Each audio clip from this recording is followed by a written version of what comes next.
Good morning, Bitcoin. It's Saturday. Oh, there it is. Now we're live. Good morning, Bitcoin. It's Saturday, October 7th, 2017, and we're live at the Paralelní Polis Hackers Congress, the conference in Prague, the same place we were yesterday. We've got the amazing World Crypto Network background provided by CryptoHWWallet.com, who sponsored us and helped us be here. I'm here with Tone Vase and Eric Lombroso. How's it going, guys? Oh, it's good. It's good. I was speaking yesterday, and today I get to be here with you guys doing some interviews with some good questions. And I couldn't think of a better guy to start it off with. Go ahead and briefly introduce yourself, Eric, even though our audience should be very well familiar with you and your work. Well, it's great to be here. I'm glad you guys could have me on. I wasn't originally going to be here, but I was in Europe, so I decided to swing by, and it's really great that we were able to do this. I guess my name is Eric Ambrose. I've been working on Bitcoin since 2011, and I've been contributing to Bitcoin Core and working on this whole scaling debate and all the stuff that's been going on around it, trying to find better ways to better upgrade mechanisms for the protocol. And I have my company Cyphex, and we work on an application development stack for building applications for crypto. And it's really great to be here. So. And you actually worked on Segwit. Originally, I remember when Peter Willey was working on it originally for the Elements Alpha sidechain, and then we realized that we were able to do this as a soft fork, and so I actually met with him in person. We discussed this, and it was a really interesting thing that finally we were able to have upgrade mechanisms that could be fully backwards compatible and support all these new features into Bitcoin. So I really got really excited about that, because I felt that with the sidechain approach, it was going to be really hard to actually build the entire infrastructure around that necessary to be able to deploy it, and this was actually a way that was actually very practical for deploying this. So I got involved with that, and a lot of people worked on it, so it was a huge team effort, and I'm really happy that now people are actually building stuff on top of it. So it's really exciting times. It was very cool, and I remember at your presentation at the Breaking Bitcoin conference in Paris, you actually showed the chat log. I think it was maybe Luke Jash Jr. who suggested, maybe just out of thin air, that you could do it as a soft fork. Yeah, that was really funny, because to him it was apparently completely obvious, right? Yeah, that's what I heard too. It was going to be a hard fork, and Luke is like, why? It's so easy, it's so simple. Here's the soft fork version. Right. So basically, I think for a long time nobody really considered this mechanism, and it's kind of interesting how it just slipped everyone's mind. And here's Luke Jr. just, hey, we could just, and we were talking about something completely different. It had nothing to do with, I was actually trying to find a more generalized upgrade mechanism for soft forks, and he used Segwit as an example of one that would break my particular mechanism, and it did break it. But we found out something else that was pretty interesting. So. That's the way it works in this space. A lot of times you're working on some idea, and you kind of reach dead ends, but you kind of discover other things that you can do that actually are even greater than the thing you were trying to work on. So, and I forget what he said exactly, but it was something like, having solved the world's greatest problems, Luke Dash Jr. goes to bed. Some kind of great finish. He just left with a flourish. It was typical chat room stuff. And this is why I know myself and most people on the World Crypto Network are such huge fans of Bitcoin Core, because we know it's a group of developers that are the top class in their field, and they don't always get along, but they do listen to other people's ideas. Yeah, no, absolutely. I mean, it's really interesting because I worked on a lot of commercial software before, and Bitcoin was kind of my first deep dive into free open source software development, and just kind of understanding the whole culture and the way that there's this whole process for how these things kind of get discussed and worked on, and I think that it's just really fascinating to be able to work with all, just such a diverse group of people from all over the world that are doing all these, coming up with all these interesting ideas. And a lot of stuff just, there's a lot of chat that goes on that, a lot of hypothetical things. Some of them, most of the stuff that is just stays hypothetical, but the stuff that actually works is pretty amazing when we find something that actually does work. So absolutely, and we had a little question in chat already. They said, is Bitcoin Core a bunch of guys working in the same room, or is it a decentralized team from all over the world? It's the latter. It's a decentralized team from all over the world. Most people work online. There are sometimes events where people meet in person, such as this, but there aren't actually too many other. Right. Well, I would personally be nervous if too many of them were in the same room. Right. That's a monster attack vector, and I remember we were discussing it. I think the sort of first scaling conference in Montreal. Montreal, that's right. I think that conference still had the most core developers in one room. And I remember like a few of us were discussing, what if there is like some disastrous event? This is like the worst thing that can possibly happen for Bitcoin. So yeah, I'm glad they're not in the same room. Yeah. So it's really all over the world. Everyone manages their own branch of the repository. So basically, and there's a lot of people that are working on their own projects too. It's not just like one single monolithic thing that everyone works on. But I think it's kind of like where most of the protocol expertise is kind of converged around this project because it's it started as the reference implementation of Bitcoin. I would like to see more of a formal specification for the protocol and a way to do more like formal verification that the code actually does what it's supposed to do. But these are things that are still far in the future as far as actually being able to do this practically. And this has caused a lot of issues as far as it's just really hard to make sure that the code actually functions as it's supposed to, and it's really, really sensitive to any kind of incompatibilities. So that's kind of why I think it's there aren't more widespread implementations that we see. I would like there to be a lot more. I actually worked on my own implementation before working on Bitcoin Core. But I quickly realized that Bitcoin Core just has much more battle testing. It's just been out there much more with people trying to bang on it. And it's like, well, I mean, if that's the most, if that's what everyone's been trying to attack and it's been successful in thwarting attacks, I started just using that as part of my stack. And I think a lot of people do that as well. But as far as the application layer itself, I believe that I've been trying to really work on ways that you can build applications on top of the Bitcoin network in an easier way without having to delve into the internals of the protocol, do too much of the low-level stuff.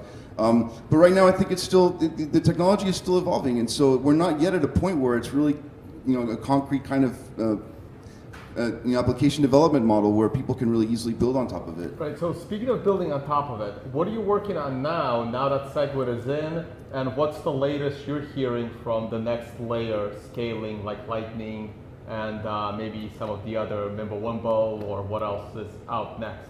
Yeah, it's really exciting to see all that's happening with the Lightning Network and with more the fungibility stuff, the Mimblewimble. I think we're going to start, hopefully seeing a lot more development in ways that we can do more sophisticated off-chain smart contracts and all these interesting protocol developments that are happening that don't require changes to the consensus layer, or that are able to experiment with other blockchains without having to actually muck around with Bitcoin. Because I think, and I mean, this is just me, but I think that a lot of people probably would agree that the main value proposition for me for Bitcoin is a secure store of value that's censorship resistant. And the more that we're tinkering with the consensus layer, the more issues that arise with that. And we inject politics into the whole thing. And I would like to try to avoid that as much as possible. I think it's inevitable at some point. But it's really, really exciting to see more of this second layer stuff happening. And yeah, I mean, I'm just really, I'm looking forward to getting more back into that now that this site was activated. Now, before we go on into the politics and the drama, I wanted to go back to a question we were talking about with Joseph earlier, where he said, is there a single key to Bitcoin where someone makes the changes? And I think you had a really great answer to that people at home would like to hear. So is there a single key? Yeah, no, so I mean, anyone can fork the repository, anyone can work on their own versions of it. It's really up to users to download it and run it. And use that to validate their own transactions. That's really what gives the network its strength, and then hash power obviously secures the chain, but it's the users, and hash power is actually creating the chain, but then users actually validate the chain, right? There's no central button where you just push that and everything changes, and if there was that, it'd be a huge attack vector, right? So a lot of people don't want that, and I think that it's a feature of Bitcoin that you can't really easily change the consensus layer. The default is no change. If you want to change it, then there is this process, but it's a process that can be kind of lengthy, and I think that some people might get frustrated because they want to see things happen faster. And I understand. I mean, I also worked in more of like a corporate software development environment, and where there are deadlines and there's project managers and like you have this kind of more more structured kind of way of developing. And I understand if you have users, obviously, if you have customers, that you need to serve, there are things that you need to take into account here. But when we're dealing with Bitcoin, we're thinking, well, what's actually the user that we're really trying to target here? What's the actual customer of Bitcoin? What's their reason for using it? And while I would love to see cheap payments for international payments or whatever that are really low fees and all that stuff, I think the technology to be able to make that happen and to add fungibility and all these other things, it's still going to take a little bit of time. There's one thing that Bitcoin does really, really, really well right now, and that's a secure store of value that's censorship resistant. And if we break that, then all the other stuff that we can build on top of it, basically, it can be built on top of other stuff that's probably much easier to do it with. I think that we don't really gain much from using Bitcoin for these other use cases if we don't care about this base layer kind of secure settlement layer. So I know that a lot of people are impatient about wanting to build more stuff on it right now, and they want mass adoption. And ironically, the people that are most impatient are the ones that keep forking and getting in the way for you to get shit done. Yeah, no, there's a lot of irony here. I think there's a lot of it's extremely ironic. I think people, and I understand, I mean, I think that some of this more corporate mindset, and I mean, I have a corporation too, but I've been trying to work well with the open source community, and it really is a different culture. You need to be able to kind of code switch between those two mindsets. Really, the more that you try to put pressure on an open source project, especially with something like Bitcoin, where there really is no room for disagreement at the consensus layer, the more you try to push for this kind of stuff, the more you introduce the possibility for there to be splits in opinions and divergences. In a typical corporation, well, there's someone that is kind of like going to have the last word. It's like, okay, well, this guy says this and this guy says that. Well, we're going to go with this. But that doesn't work on Bitcoin. You don't really have that kind of a situation because users can run whatever software they want. And there really needs to be a widespread agreement that something is an improvement that really helps everyone for their own use cases before they're willing to do that. And so now a lot of the friction that we're seeing stems from that. And if Bitcoin Core as a project or any other implementation of Bitcoin were to push for features that don't have widespread user support, a lot of the most loyal users would leave. They would not use it anymore. It's not like it's it's not really about a specific brand. I mean, there is a brand obviously associated with it, but the brand earned its reputation through many years of just having this almost impeccable track record of being super secure, being super solid, having releases that work really well, that don't break anything, that everything keeps on working normally. So that's really what I think we're trying to accomplish. All right, well, let's get to the two baby elephants in the room. I do have one more thing to ask you, but we'll do it after. So you want to kick us off with, with what everybody wants to hear? It goes along well with what Eric was saying. A lot of these corporations have grown really big. You're a CEO, you have hundreds of employees, maybe even millions of dollars that you've raised or millions of dollars that you're about to spend. And you want to deliver on some of these ideas like micropayments or having a lot of transactions. And they're in too much of a hurry, and now they've started their own project. So the first one was the Bcash fork, which Roger Ver famously has supported, recently said had more users than Bitcoin. He was talking about the future, I guess, but the slides seem pretty present. And then I think Jihan at Bit9 has just stopped taking Bitcoin entirely, only taking Bitcoin Cash. So what do you think about the Bitcoin Cash project? They're no longer selling out their miners because of it. So how has your view changed of Bcash before and now a month or two after?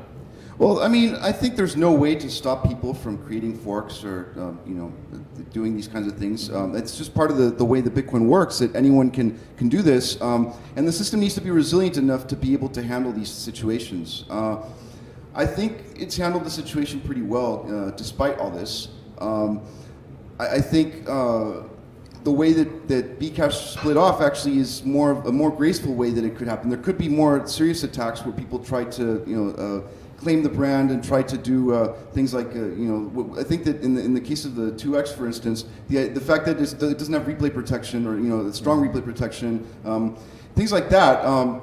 That there are, and people can do that. I mean, that just demonstrates that nobody's in control. None of us are in control of this. We can't stop people from doing these things. So if someone is able to come up with an idea that is a really strong value proposition, and they're able to get a market for it, and they're able to build, an industry around it, that's great. Even if it's not Bitcoin, or even if it's a fork of Bitcoin that does whatever. The only thing I think that is kind of concerning is when people do this in a way that that introduces unnecessary risk for people that are current Bitcoin holders or Bitcoin users. And I think that when you're introducing unnecessary risk, then that I do have a little bit of a problem with. And just to refresh our audience, replay protection is the basic idea. If I sent some Bcash to someone, they could replay my transaction on the Bitcoin network and steal my Bitcoin. But fortunately, Bcash did provide replay protection. B2X has so far said that they're not going to. Right. But it can be avoided if you completely split all of your coins between the two chains. Again, the users might not know that, right. And then they lose all their money. Yeah, right. It happens really fast. It requires either special tools or special usage of tools. Considering Coinbase still can't figure out how to split coins. Yeah, no, I mean, it's just like it's so hard to keep this network operational without introducing new problems whenever you deploy any new software. I mean, the old software works, but whenever you introduce any new change to the software, there's always some risk associated with that.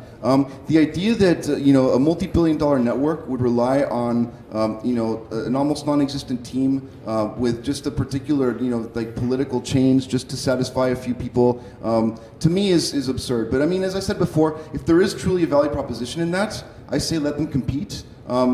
Unfortunately, I don't think that that's really the agenda here. So that's my main concern that I've had with this. I think that there's much more of a power struggle going on and a power grab.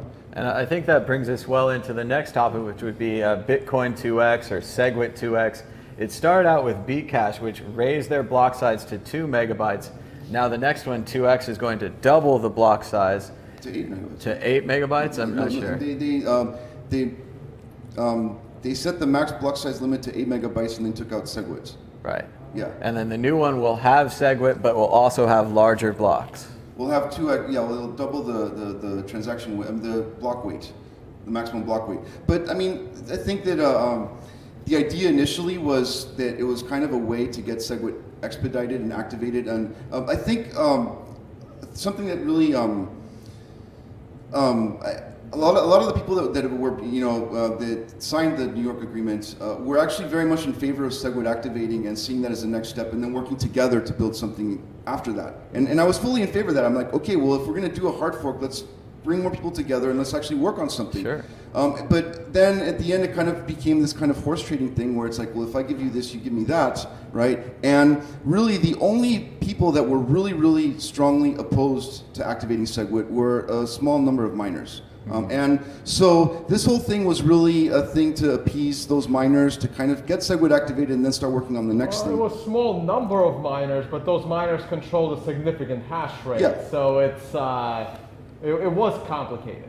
It was complicated, definitely, and I think that the way that SegWit was released initially, using Bit9, complicated that further because it created this whole narrative that miners vote on protocol upgrades. And that's never actually how it worked. Actually, the first few protocol changes didn't use any kind of miner signaling at all. That was introduced later to be able to smooth out these changes, because the more hash power you have, the more you can kind of ensure that you have a smooth transition.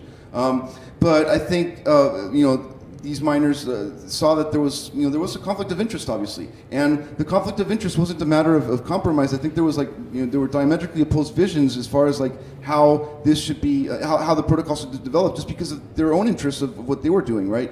And so that's the problem. It's like when people get together and they try to sign an agreement and it doesn't really satisfy what anyone really wants in the end, it's not going to work. And now I think a lot of people's reputations are tied to this thing, and it's really hard for them to back out of this thing. And if they try to declare this a victory because SegWit already activated, well then I think some of the people that were trying to push for this actually, it's well known, it's not a secret that some people were looking at replacing the protocol development team, and that was one of the big motivations here. So a lot of people don't take very kindly to that, and for understandable reasons. I would prefer none of this nonsense to happen, and I mean, I guess that we need a little bit of drama because that keeps things more fun. But so like you said, Bit9 started out as miner signaling, just so that we could all signal we're ready for an upgrade. But then it started to become miner voting. It became a very political thing. Then the SegWit 2x and the New York agreement happened essentially under the gun of the user-activated soft fork. The user-activated soft fork said, at this certain day, we switch to SegWit or you're not on our network. The corporations acted, signed the NYA plus 2x agreement, and then they kind of ducked under the user-activated soft fork by activating SegWit. It came on the network. It seemed like things were fine. The spam attacks stopped, the mempool was empty. The block size was slightly increased because of the way they store the witness outside of the transaction versus inside the transaction, so there was a small block size increase, but then at the same time these drums started again, that they needed this 2x hard fork. And maybe it is like you say, it was some kind of thing they had to throw in to make the deal work, and you had to save face, you need to get something out of the agreement. But now it's looking like there's a full potential hard fork which would fork Bitcoin into a third coin and maximum confusion.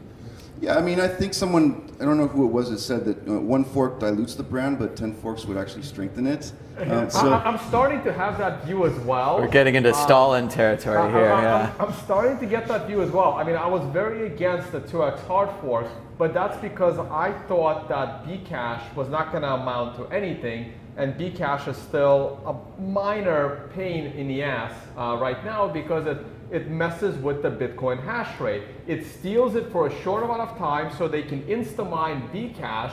That slows down Bitcoin finding blocks. Then their difficulty goes up. All the miners come back to Bitcoin. So it kind of goes back and forth. So now I personally am looking forward to the 2x fork so that they can flip their hash rate between each other and leave us Bitcoiners alone. What do you think about that? You're the only one there, I think. Yeah. They're going to be flipping between all three, just because it's the same. It's SHA-256 on all of them. Miners just tend to follow whatever's most profitable. I mean, there are some miners that might have some ideological or like longer-term strategic interests here. I'm thinking that they've got to pay the power bill. Yeah. Completely, their cycles would be completely opposite each other, so that they would be insta-mining their coins, like a few days this, few days that, and they're not actually going to get a chance to go to Bitcoin. They'll just be flipping their insta-mined coins. Well, I mean, Bcash has the emergency difficulty adjustment, right? And that's part of the reason that this has happened and it's had this cycle. Right now, 2x, as far as I understand, does not have anything planned. Oh, like they that. will. But they probably, I mean, yeah. Well, how do you know what they have planned? We hear they're not posting any code to GitHub. They're not telling anyone what they're doing. So how is anyone even supposed to have an idea of what the hell they're even coding back there? Yeah, no, exactly. I think that trying to think that you can upgrade the entire network infrastructure without actually publishing code, like a month out before it. It's terrifying. Here's another question. Can you name any developers in either of these hard forks you consider to be competent developers? That's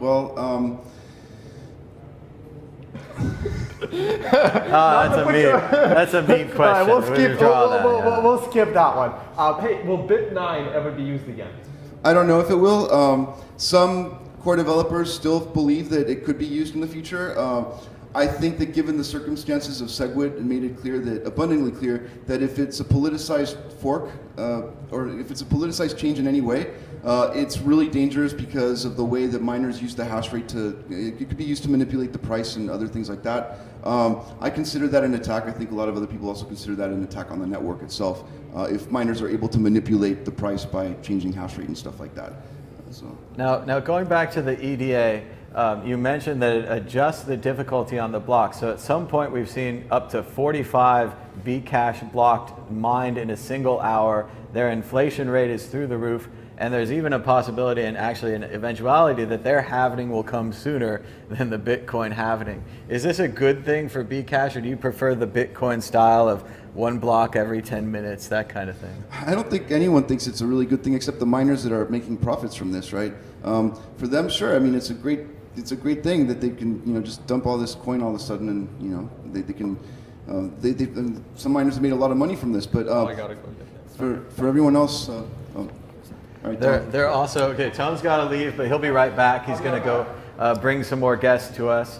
But it's also interesting with the emergency difficulty adjustment and all that's happening, that Coinbase's coins are still locked. So you have, I don't know how many coins are in Coinbase, but all those people can't sell. All these miners are over mining the coin. And then I'm not sure about Zappo. I think Zappo is going to force their users to sell right before Coinbase releases their coins. Probably a smart move by Zappo. But what do you think about the idea that so many of these coins are locked, as well as maybe old hodlers who have tons of Bitcoin don't even bother with this? Their coins also locked, and the miners are just pounding out these coins. Right, sure. I mean, for sure, the price discovery has been, not particularly efficient, just because of the fact that a lot of people have Bcash and they don't even know that they have it, or they don't know how to use it safely, right? Or it's locked in a wallet that hasn't added support yet. All kinds of things. Exactly. So I think that it's definitely, and obviously, some people have been buying it and hoarding it and trying to prop up the price that way, right? I think that the same thing would happen with any fork if there's sufficient interest in actually keeping it afloat, but that's not a way that you can sustain an economy for very long, right? So at some point, I think, unless you have real users that are actually using it and real hodlers that actually value it, there's no way that you can prevent this indefinitely from happening. But yeah, I mean, a lot of hodlers that don't hold a large amount might think, well, it's not really worth my time to try to sell this. But if all of them did it, obviously it would have a huge economic effect, right? So it's mostly been, either large hodlers or a few, large services or wallets that have a lot of, or have either a lot of users or or a few users that have a lot of coins, right, that are dumping, and that's kind of brought the price down. So I think the same dynamic would happen with any fork. I think just the time it takes for people to understand maybe after a while it'll become more of a common thing that people can just say, okay, well, whenever there's an airdrop, I've got these tools already set up so I can just dump it, right? And I know some people that actually have set this up for their particular setup just because it's worth it for them to do that, right? But yeah, eventually I think the more that this happens, the more likely that people will eventually start doing that more. There's also what Jimmy Song talked about, how there's a socialized cost to coins like this, where the exchanges all had to scramble last minute to get ready for this. Just like with the Ethereum Classic split, Vitalik went around to the exchanges, told them no one would mine the old chain. People started mining the old chain. Somebody listed it on an exchange. Everybody had to list it. But the same thing for Bcash. They all had to do all this extra work at last minute to try to make their customers happy. And I know Zappo and Local Bitcoins has both said, this is the last one. Going forward, we're not going to support any more hard fork coins. I'm not sure if they're going to be able to stand on that. There might even be a legal problem if they're like keeping their people away from money. But what do you think about the socialized costs of these forks? Yeah, no, I mean, it's obviously a great cost to a lot of these service providers and people that make wallets and these exchanges obviously have to deal with a lot of things to be able to support it. It's possible that it could it could improve or increase their volume. So there are there is kind of like a silver lining to it for them maybe, but obviously it does add a lot of cost to supporting these kinds of things. And but the greatest externalized cost is to the users who must deal with all these additional hurdles to make sure that they're using their stuff safely and that the services that they use actually accept the coin that they think that they accept and all these other things. I think that right now, given the fact that we've seen this huge bull market happening and a lot more publicity and so much more, people being aware, like there's a lot of more high-profile people that are talking about Bitcoin. Doing these kinds of attacks on the brand right now seems like the timing could probably be a little bit better as far as doing these things. But maybe it just needs to go through this. Maybe I kind of think that. We need to see it. We need to battle test Bitcoin. We need to see if it can withstand all these different kinds of attacks, and if it can't, then maybe it's not worth defending. But I think that it has so far shown very extremely resilient to all these kinds of things, and I'm hoping that the more that this happens, the stronger it'll get. And I think that segues well, whatever I'm trying to say, segues well into what I'd like to talk about next, which is the user confusion, because I know a lot of people, they log into Coinbase. It used to be really great. They just sold Bitcoin. It was really easy. But now they're like, oh, Bitcoin is too expensive, so I bought Litecoin. Or I don't know what Ethereum is, but I bought some of that too. And it's going to get worse and worse with this Bcash and then this B2X, especially with Bcash using the Bitcoin logo, slanting it to the left, painting it green. I often say that Bitcoin doesn't have a corporation. There's no boss. There's no one to promote it or do videos. We have to do this all on our own. The core team works on their own. But this also means there's no one to sue when they steal our logo, when they steal our name. So what about this user confusion? And specifically, I have a technical question. I usually prefer to ask questions I know the answer to, but I don't think I know the answer to. If I send Bitcoin to a Bcash address, or if I send Bcash to a Bitcoin address, is it possible for me to untangle that and get it back? If you have the keys, then sure, but I mean, if you sent it to someone who requested a payment on one particular blockchain and you sent it to another one, it's on them to be able to recover that. So maybe they don't have the ability to do that. I mean, you need maybe some special tools, or I mean, assuming that they do have the keys themselves, in principle they should be able to, but it does add a lot more hassle on the receiver's end. And this is again with the socialized costs of these new coins. Your exchange now has to write unraveling code. You have to have some kind of tech support system that gets you through. I really did send it, or I really did mess it up. It's a whole complexity added to the system. Yeah, absolutely. And one of the great features about Bitcoin is the fact that it, you know, that you can't reverse transactions. Once you send it, it's kind of like fire and forget. It's kind of like it's done, right? Yeah. Once you start dealing with these kinds of situations, it's like, well, I sent it here, but I actually want a refund to this other address, and so now you've basically destroyed that whole part of the usability that a lot of people really like about Bitcoin. So yeah, for sure. I mean, it adds a lot more complexity to the system. I think it doesn't really make sense in the long-term view of these corporations' interests. I think that maybe short-term there could be more trading volume and people who are doing that kind of stuff. Obviously, like, more volatility means more opportunities for profits. It also means more opportunities for losses, right? But I don't think that it really reflects this kind of long-term thinking of, you know, what Bitcoin really is going to, what market Bitcoin really is going to serve. Right now, it seems more kind of like an attempt to demonstrate that they're able to say, well, this is how we want it to be, and this is how it's going to be. More than actually serving the users and their interests, right? So that is a little concerning, but I mean, I believe in free markets. I believe that the smart money will find smart people. In the end, I think a lot of this stuff will probably get weeded out, and companies that are not able to deal with the changing times and actually provide people with things that they want are not going to be able to succeed. So, well, and additionally, if you had a whole ton of coins, you could sell them to get the Bcash, you could sell them to get the B2X. You're making tons of money. 10% on $100 million is like $1 million. I mean, that's a great deal. Not for myself personally, but if we move on, I think, to the core of the new political problems that we're having. I've seen Jeff Garzik a lot on my Twitter feed. He's been fighting back and forth with people. A lot of people have changed their name to No2X, so you know what side they're on. But recently, Jeff seemed to have really gone for the jugular, and Roger Ver as well, saying that Bitcoin.com would be labeling SegWit2x, the 2x thing, as Bitcoin using the ticker symbol BTC. So what do you think about this latest branch in the confusion of SegWit2x? Well, I mean, they're a media company. They, just publish articles and stuff. I mean, they can basically say whatever they want. There's tabloid journalists that write whatever, BS, and there's no laws against that per se. But it's very different for companies that actually are dealing with Bitcoin balances and people that trust them to hold those balances for them.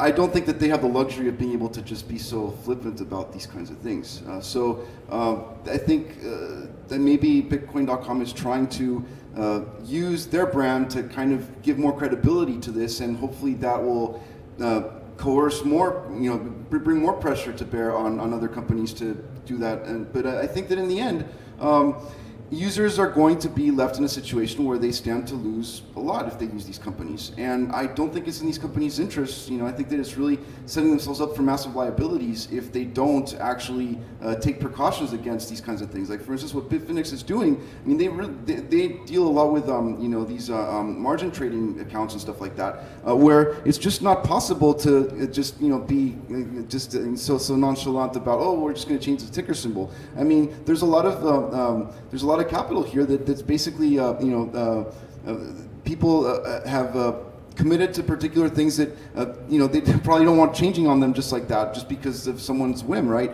So I don't think that people that are really serious investors or more sophisticated people are going to fall for this stuff. Some less sophisticated people or some newer users might fall for these kinds of things.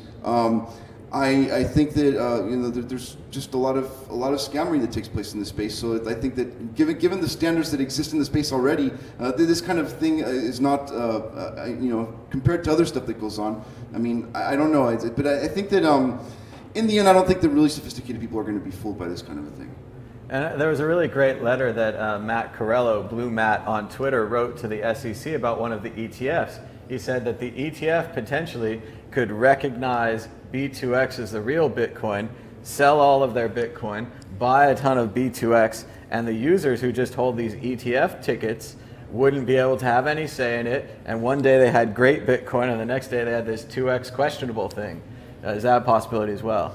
Yeah, I mean, I think that the whole idea of defining the blockchain that just has the longest blockchain, the blockchain with most work, without also considering the consensus rules that apply to that blockchain, doesn't make any sense at all. I mean, at face value, the whole thing just falls flat. But I think that it's kind of, people have been using a lot this thing from the white paper, which was a little ambiguous, this whole one CPU, one vote thing. And I think that people that haven't really worked on the protocol itself, or that haven't really developed too much, worked on actually working on consensus rule things for crypto networks, maybe it's not so clear, because I think for a lot of us that have worked on this kind of stuff, it kind of becomes obvious after a certain point. But it wasn't so obvious when I first started working on this stuff. I thought, oh yeah, I could change Bitcoin. I can just easily do all this stuff and just get people to adopt it. And the first time I saw it, I thought this will be great. I'm going to copy that money. Then I have twice as much money. Then I'll copy it again. This is fantastic. I copy everything on the computer. So exactly, and you try to do that, and you're like, oh, okay, maybe it doesn't work like that. And so then when you actually start working on this, you realize that there are certain constraints that you just have to live by, and anyone that doesn't want to address those, they're just going to have to face the consequences of that. And I mean, I don't think that there's anyone to blame for that. It's like people are trying to pin blame on someone. It's like, oh, it's these people's fault because we can't do this thing. No, it's just the way the system works, and you just have to live within the constraints of the system. So now I think we're heading towards the end of the interview here, but I want to ask you about what you think is going to happen going forward, because I've heard of several absolutely terrifying attack vectors that the SegWit2x crowd could use. One of them is a monetary attack where they could sell a great amount of real Bitcoin and buy a great amount of SegWit2x Bitcoin, driving down the price of Bitcoin, driving up the price of 2x. The other is more of a difficulty attack, where if, say, 90% of the miners left Bitcoin, went to 2x, then Bitcoin blocks, which take 10 minutes, would take incredibly long time. Then when the difficulty finally adjusts, maybe those miners come back again, mine a couple of blocks, then they leave again, leaving Bitcoin really crippled and forced to change to a new proof of work. Do you think that'll happen? Do you think it'll blow over? What's your feeling going forward? I mean, anything can happen. I don't think that that's the most likely scenario, but I'm not going to try to predict exactly what's going to happen. Sure. I think that it's just in the miners' interest to continue to mine blocks that are in high demand that people want to pay for, and I think that the large hodlers are the ones that most. It is the main network effect here. People that hold a lot of coins that are willing to put their money where their mouth is, and in the end, I think that that's what drives the whole thing. Are people going to be willing to put their money where their mouth is with B2X? I don't know. It doesn't seem like reasonable people are actually trying to use B2X because or people that are pushing for it actually believe that that's the future of Bitcoin. It's more just like a short-term ploy to gain some advantage in some other thing, and it's just part of this whole game. Are they willing to actually risk long-term losses? For putting their money where their mouth is? I don't know. I mean, if they do and they lose, then I mean, I think maybe something else. I think that the more informed people are going to be the ones that ultimately determine what happens. And there is, of course, the famous Bitcoin B2X bet going on Twitter right now. Charlie Lee from Litecoin had offered 250 Bitcoins. A couple of others joined him, and I think Roger's up to 1,000 Bitcoins. Adam Back was asking for 25,000. And this would all be to trade their B2X coins for the SegWit or for their real Bitcoins. So they are trying to put their money where their mouths are, but we don't know if they're going to go with monetary difficulty attacks. They've already chosen confusion with the Bitcoin.com potential relabeling, which we hope they'll change their mind. We hope they'll back out of, because it is a potential liability that they could be sued if someone bought the wrong coin based on their advice and was just confused. But Thank you so much, Eric, for being on the show. And I think we have a little gift here from our sponsor, Joseph, if you want to come in. Joseph's from CryptoHW Wallet. You can check that out at cryptohwwallet.com. And we've got a gift here for Eric. Oh, we can do this one, or you can bring in one. But we have a little leather holder for your Trezor wallet. If you want to check that out. Joseph, if you want to say. Yeah, nice meeting you, Eric. It's good to be here to give you this gift, this honor. This is for Trezor because of the Trezor event, so we have a Trezor leather case. Hopefully you enjoy it, like it. Thank you. Thank you. Yeah, thank you. All right. And thanks for having me. Yeah, thanks so much, Eric, for being on the show. And we'll hang out later at the conference. But Sure. we want to let you go out and enjoy it. I think we're going to welcome back in Tone Vase. Thanks for coming in. Thanks for coming in, Eric. And we're going to keep that. And there you go. And we're going to bring on our next guest. All right, so if we can have some applause from the audience, and we welcome our next guest, and thank Eric for being on the show. Switch the microphones. Oh, Take yeah. that off. And we're going to do some technical things right here. We're switching the microphones, so now I get to talk to this one. And here's our next guest, Smuggler. Welcome to the show. Let's throw that in your pocket. There you go. I'm going to do it here, so we'll pick up my voice as well. And hold on, a little lower. All right, so we're going to check with Ryan. It's getting a little bit control intimate room. here. Yeah. they can No, hear it's us. fine. No. The problem is that this one picks up loud voice, that one doesn't. So this is perfect. Awesome. So you can speak normally. How are we doing on volume, guys? 1, 2, 3 Bitcoin rocks. Perfect. All right, great. Oh, great. So it obviously goes without saying, Smuggler's wearing a mask today, but thank you so much for being on the show. We are live on the internet, so keep that in mind. But you're here at the Hackers Congress and Paralelní Polis. And tell us, what did you make your speech about? What did you come here to share with the audience? Just a quick comment. I wanted to watch your speech, but I went into that room and it was so packed, I was not able to see or hear anything. So would love to know what you talked about in there and why you drew such a big crowd. I cannot answer why so many people watch my speeches. I have no clue. I mean, they must be stupid sometimes. Because I don't understand half the things I say. So I talked about the currently looming threat of another crypto war. So attempts by governments to regulate cryptographic algorithms, cryptographic implementations, protocols, and so on. So I was basically speaking towards the pro-crypto activists in raising some awareness that a lot of our arguments that we make for cryptography are not that strong in the public mind. And also speak about the real dangers, in my opinion, which are around the integrity of information systems, that is actually what the government is after. So this is real, old, original world cryptography. I remember the first time I downloaded PGP, I had to agree not to export it to other countries. Yeah. There's a whole page of information that went by. Yeah, and the first thing you do, you email it to a friend of friends, exactly. Absolutely, yeah, and I know there was people in other countries that couldn't get it, but it's the internet, everybody can get everything. Exactly. But you are still supporting the original ideas of the internet. Ideas should be encrypted, communication should be encrypted. I was very opposed to things like Facebook when they started taking over, but eventually it just became so ingrained you couldn't say no. You had to get your family photos somehow. But what would be your take on that? Where should we go? I'm not so much into family photos, as you can see. Is that how you pose with family photos, or they don't let you in the shot? No, usually I turn around so they have the back of my head, so never mind. I'm not a Facebooker. I was forced recently to open a Twitter account, and I deeply regret that every day. I'm not a big social media guy. I was raised on IRC, and I stay on IRC. Very few people even know that IRC is Internet Relay Chat, a network that we had before AOL Chat. And AOL Instant Messenger just shut down a couple of days ago. So we're very great. Very great. So yeah, earlier things like Usenet and news groups where ideas could be discussed. Yeah. Maybe you could use an alias instead of your real name. Facebook actually forces you to use your real name. If you want to change it, you have to send in your driver's license or other identifying documents.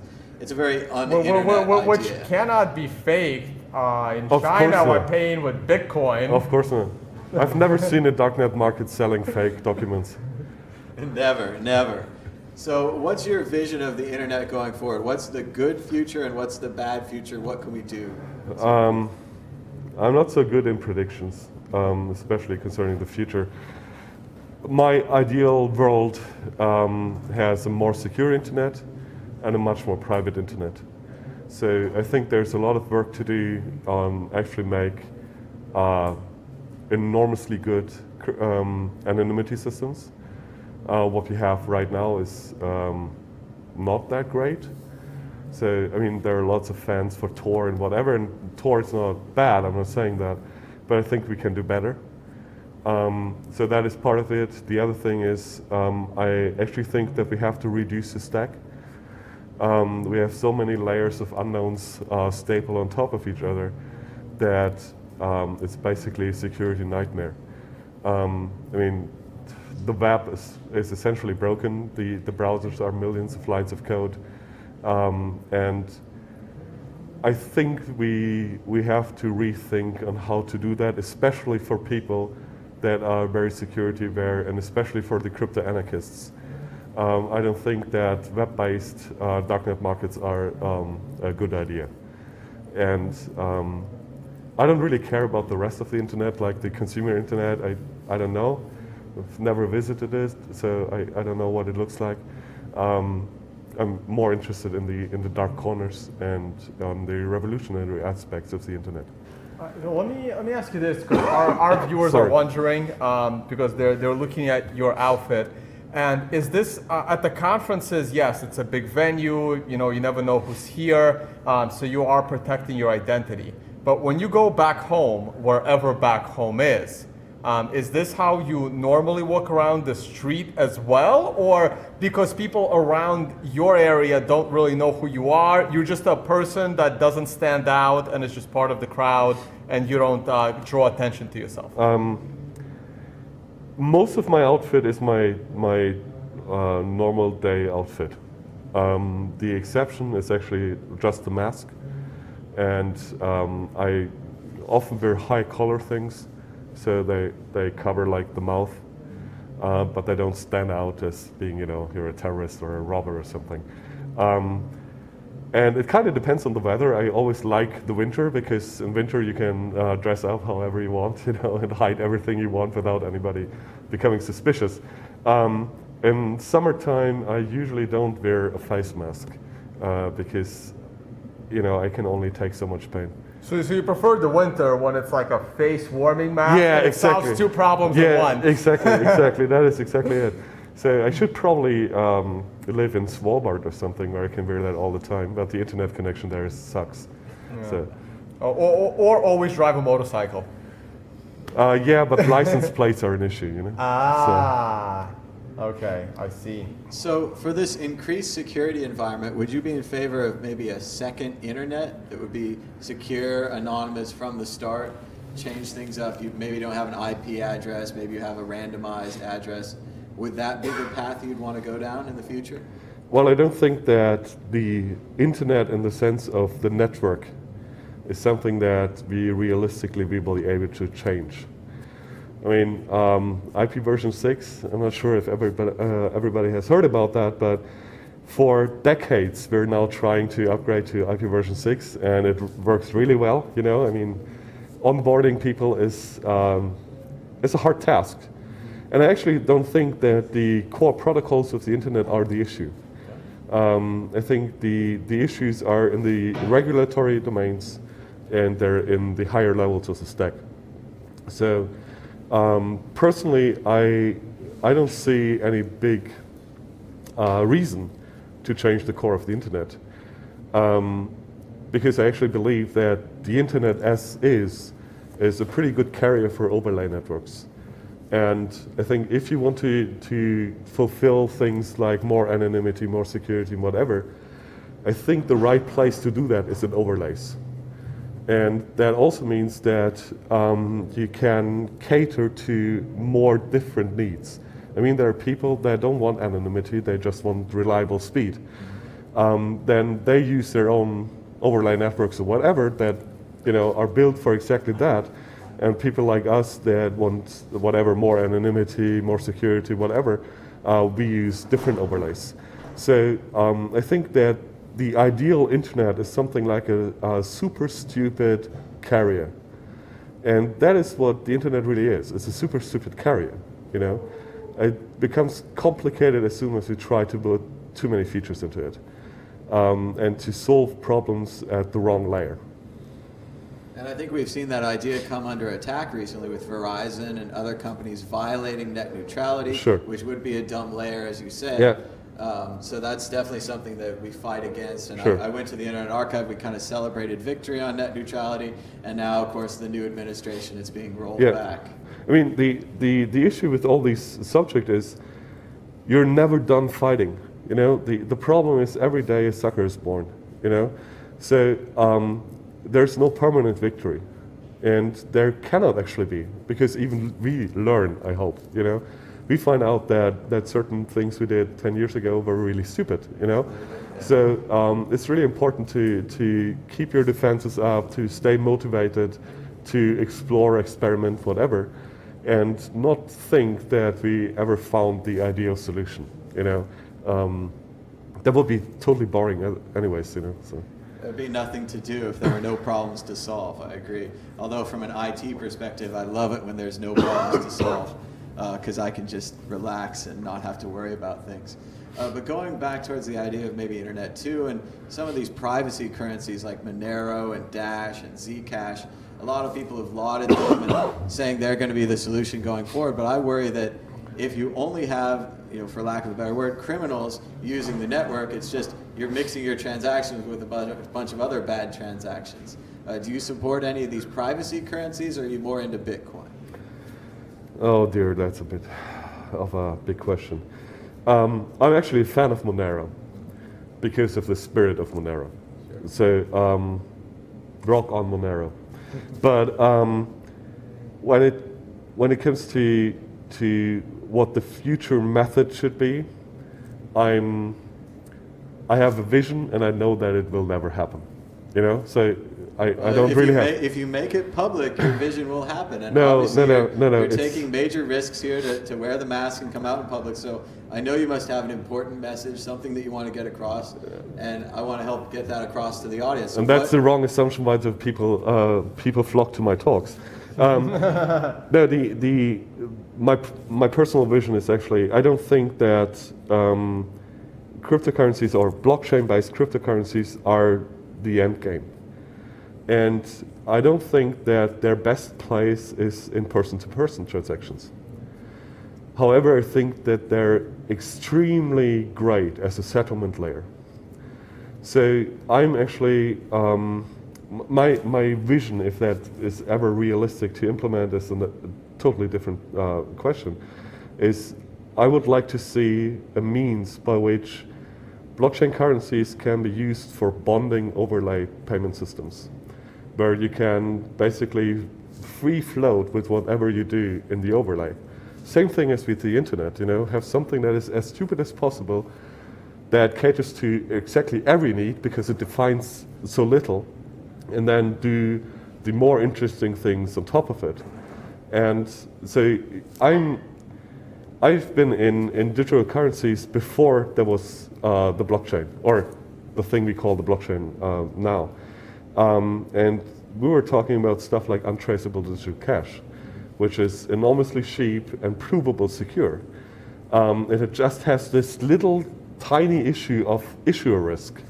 So if we could use the protection against issuer risk that modern cryptocurrencies provide, and combine that with blind signature DBC systems, then that would be a great world, you know, because untraceable, super fast, super cheap payments, but a guaranteed settlement layer.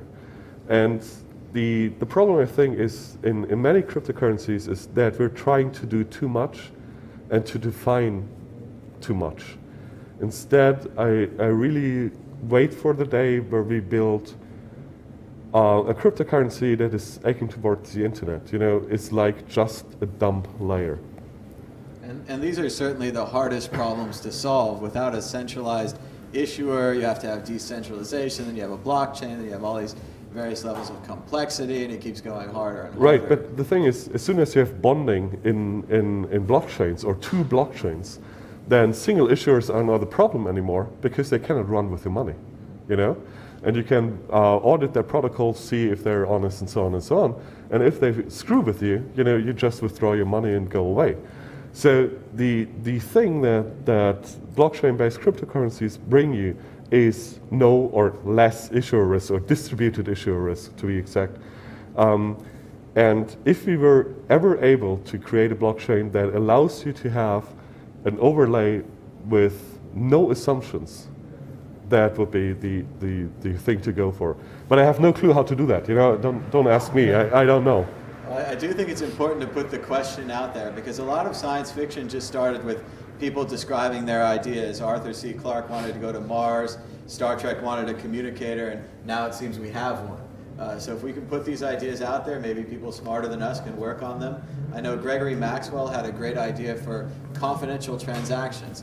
Part of the problem with Bitcoin, let's say I have $1 million, I don't, but if I did, and I send it around, you'd be able to pretty easily see who has $1 million in crypto, who's sending it around. So Greg's idea was to mix it somehow, which sounds great to me. Yeah.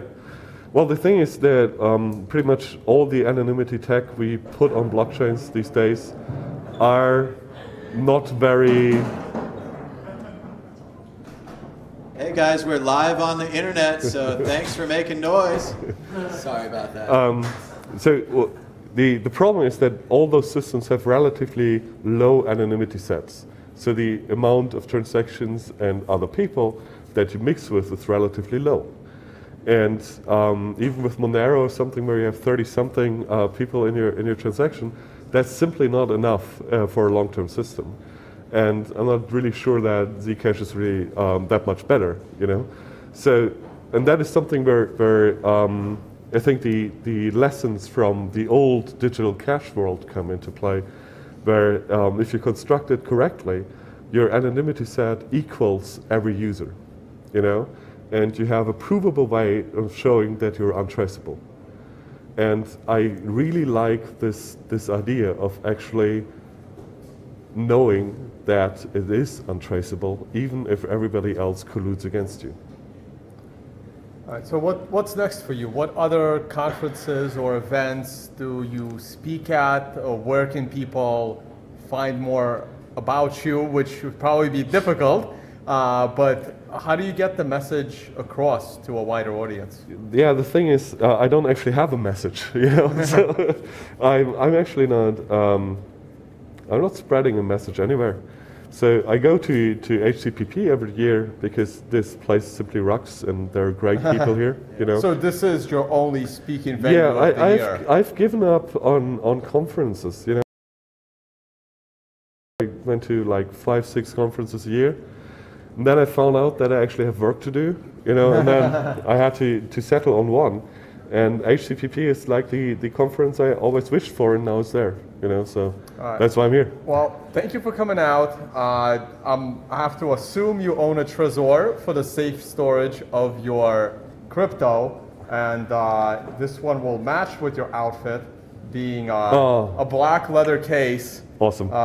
For your Trezor, courtesy of Crypto HW Wallet, which was our sponsor for this live stream.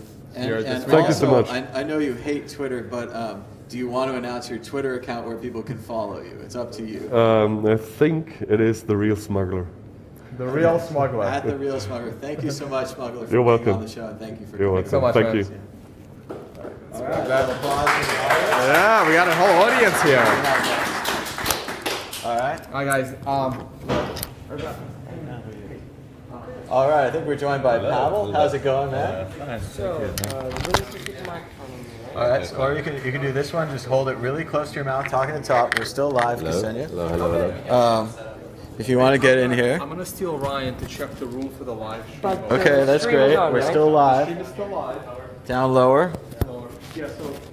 All right, so can we do a mic check for I was Ryan? speaking to that. Yeah, it'll pick you up. Ksenia, can you say hello for Ryan? Hello? Can you hear me? You don't need to talk directly into it. Okay, I'm just gonna talk into his shoulder. Everyone should talk into my shoulder. And now we're joined by Pavel. Pavel, why don't you tell the audience a little about you and who you are and what you're doing here at the conference? Hello, so my name is Pavel Luptek. Hold the mic up like this. Okay. So, hello all. My name is Pavel Luptek. I'm the co-organizer of this beautiful congress. I hope you like it. It's been great. I'm also the co-founder of the Paralelní Polis. They used to call me like ideological father of this concept, just because I'm a crypto-anarchist and I was crypto-anarchist 10 years before it was cool. And I think this congress is especially a big success for us because as you know, the tickets are completely sold out. They were sold out one month before, and we were really happy that we just feel that something is going on. All right, and this is a very different conference than any that I've ever been to before. As you just saw on the air here, we had a masked man, and people can freely talk about their ideas. Why don't you tell me just a little bit, what is crypto anarchy to you? Okay, so crypto anarchy means, or I'm crypto anarchist, means that maybe just talk right into the top and then nice and loud. It means that I believe that thanks to crypto technologies, especially thanks to decentralization, decentralized cryptocurrencies, anonymization, it is possible to achieve new kind of economical personal freedom. So I'm crypto anarchist just because I believe that crypto technologies can liberate and help us a lot. And we're talking about crypto mainly as encryption, not just as cryptocurrency, right? Yeah. But like crypto, yeah, I consider cryptocurrencies to be like crypto technologies. Yeah. So maybe you can tell us more about this history of Paralelní Polis and the Congress? Okay, so I would like to explain you what exactly means Paralelní Polis and why we started. So this concept is not new. It was firstly invented by the guy. His name is Václav Benda, and he was Czech dissident during 70s in Czechoslovakia, during a communist regime in Czechoslovakia. And he was mathematician, and he was religious person. And in this time, the dissidents, together, for example, with Václav Havel, like the first Czechoslovakian president, he realized it's impossible to make strikes, revolution, to change the system, to democratic, to change the system from communist regime to something, to some more free system. So in that time, at the end of 70s, he wrote something what is called Paralelní Polis Manifesto. Paralelní Polis, in English is parallel, and polis is from Greek or Latin language and means city. So he described his idea of parallel cities.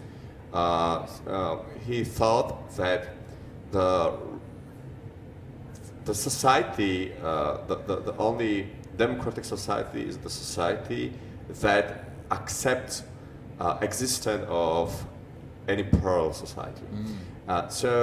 So what he do? He wrote this Paralelní Polis Manifesto, and he described that we need parallel culture, we need parallel free markets. Even he described it's necessary to have like a parallel legal system. But it was just a theory.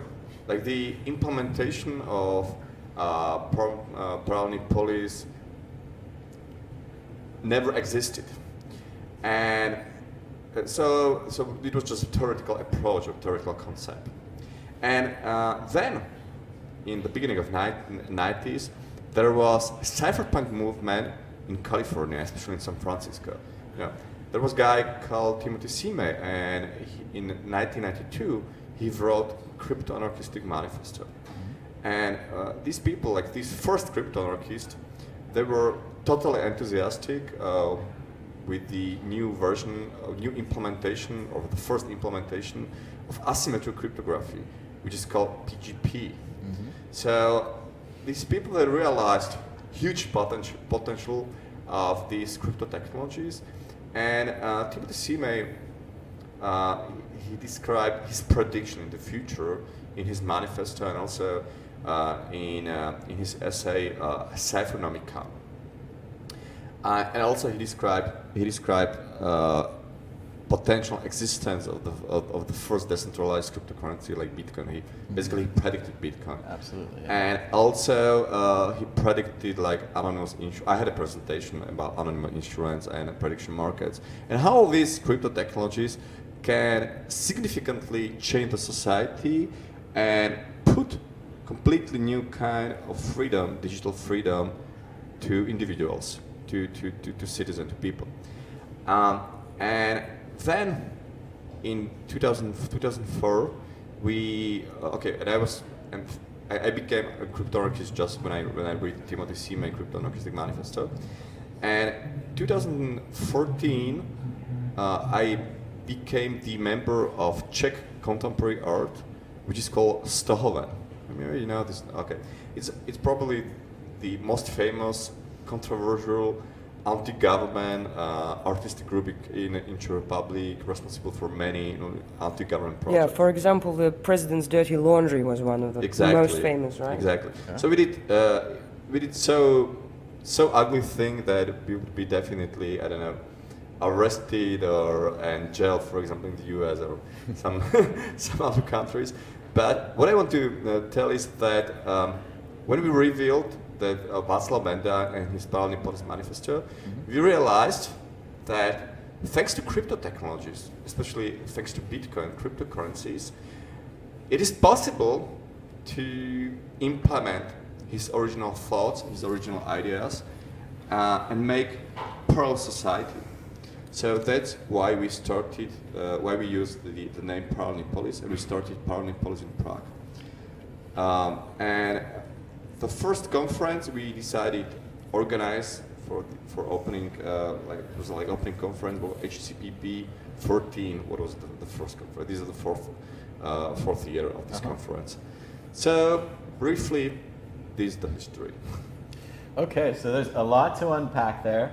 He was suffering under Soviet communism, and he came up with this idea of a parallel city, kind of like a shadow government, something acting in parallel with the existing society.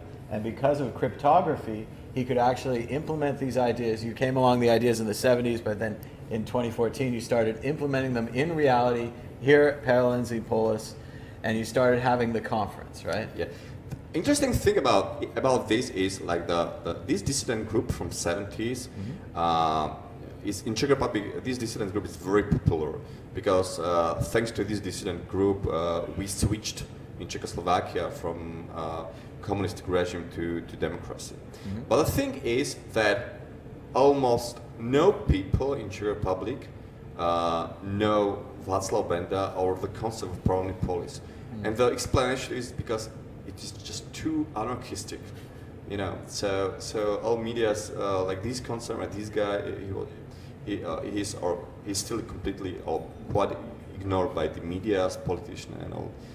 So this, how to say, secret, controversial project of some Czech dissidents from 70s who we respect. Okay, so. This sounds like a great place to get ideas, and especially the best ideas aren't really talked about.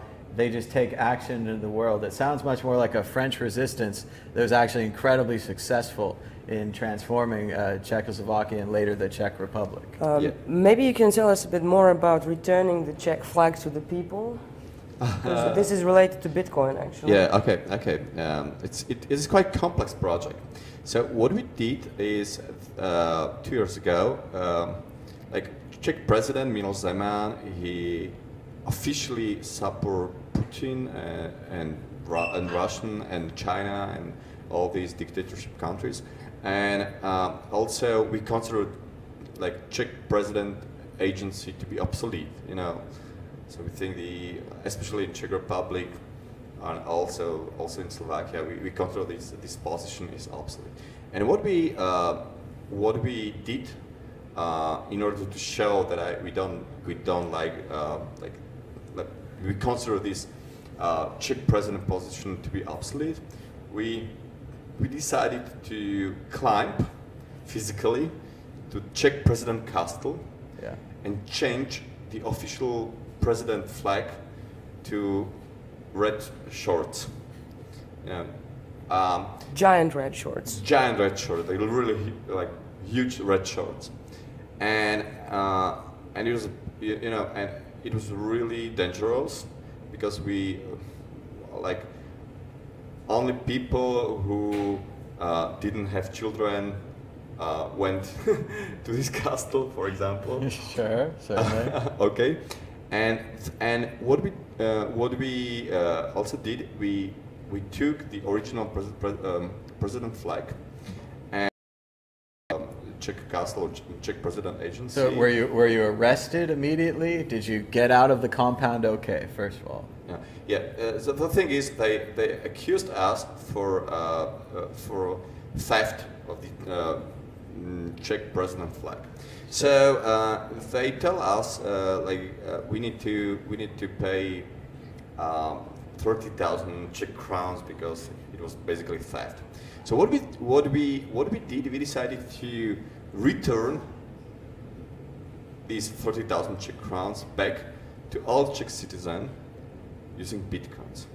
So we physically cut the huge Czech president flag to 1,152 small fragments pieces, and we associated each part or each fragment of this Czech flag with Bitcoin private address and public address, and we sent some amount of bitcoins to each flag, each part of this Czech flag, and then we physically dedicated all parts of this flag to random people in Czech Republic. So this was the way how we decided to return the encrypted Czech president flag to Czech people. So you both paid the fine and you distributed the flag. We didn't pay fine. We just we decided to pay fine in bitcoins, which were associated with all fragments of this flag, and we just put this flag to random, or we gave all parts of this flag to random. So return the flag and return the money directly to the people. Anyway, the thing is that unfortunately, one guy, there were three guys who decided to climb to the Czech President Castle, and a few months ago, one of these guys died in a motorcycle accident, and two other guys were sentenced. So there are now official sentence, and probably they will spend 1, 2, or 3 months in jail. Bad, and I think it's still quite fine. And the reason is just because they refused to pay this fine in Czech crowns, just because the Czech government doesn't accept Bitcoin.